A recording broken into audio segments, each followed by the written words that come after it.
I'm Allison Donnelly for Cecil.tv. Today, Leeds Elementary School students will speak live with Colonel Jack Fischer, an astronaut serving on the International Space Station.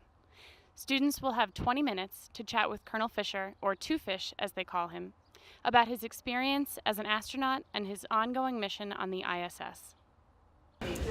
Good morning. I'm here with Tim Dominic, who's the MC for today's downlink. Tim, will you tell us a bit about what's happening here today? Sure, Allison.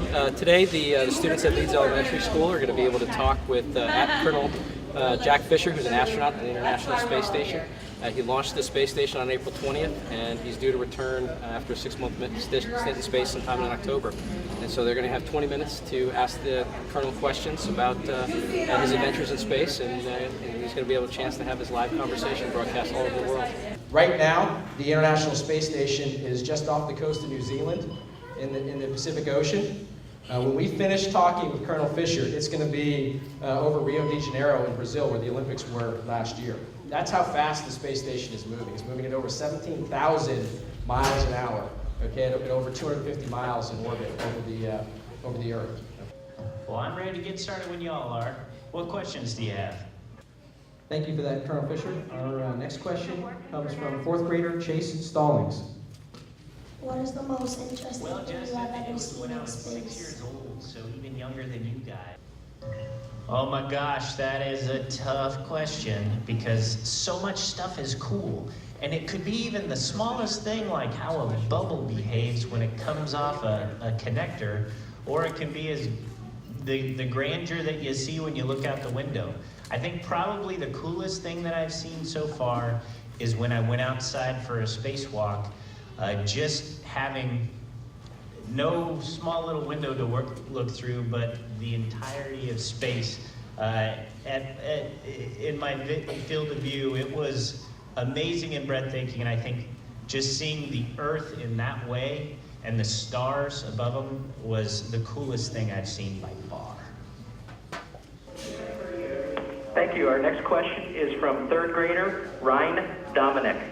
How is electricity for the space station generated, and what happens when the power goes out? Well, we have really big solar arrays. So the size of the space station, if you go from corner to corner on the solar arrays, is about as big as a football field. It's huge, makes tons of power, and then those solar arrays charge batteries because every 90 minutes we go around the Earth, so there's about 45 minutes of light and 45 minutes of dark. So we charge up the batteries and then we use the batteries. If we have a problem, we have 8 different channels that we can use, so there's backups if we have a problem with our power. If we start losing too many channels, we have to start turning stuff off and lose science, so that's not a very good day. So we want to make sure we don't lose power, certainly not a lot of power. Well, have a great day. I'll give you a sideways spin before you go. I dare you all to dream, and I hope you have a great day. Good morning. What's your name and what grade are you in? 3rd. And what's your name? Ryan. What question did you ask Colonel Fischer? How is electricity for a space station generated, and what happens when the power goes out? And do you remember his answer? No. What was the coolest thing you learned today? Everything. What's your favorite part about learning about the space station? Everything. Okay, thank you very much.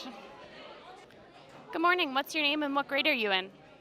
I'm Chase Stallings and I'm in 4th grade. And what did you ask Colonel Fischer today? I asked him, what is the most interesting thing that you have ever seen in space? And what was his answer? He said that he liked seeing space. He liked seeing Earth from the point of view in space.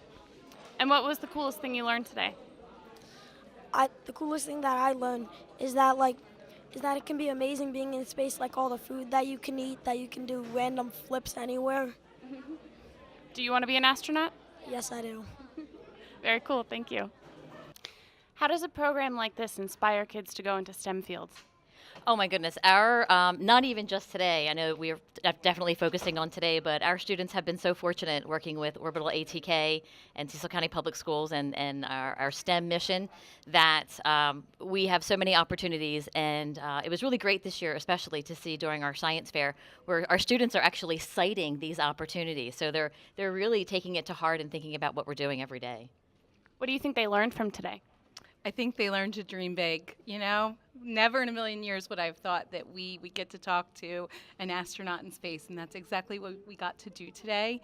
And, you know, it's nothing I've done in my lifetime, but these students got to do it in their elementary careers. Very cool. Thank you so much.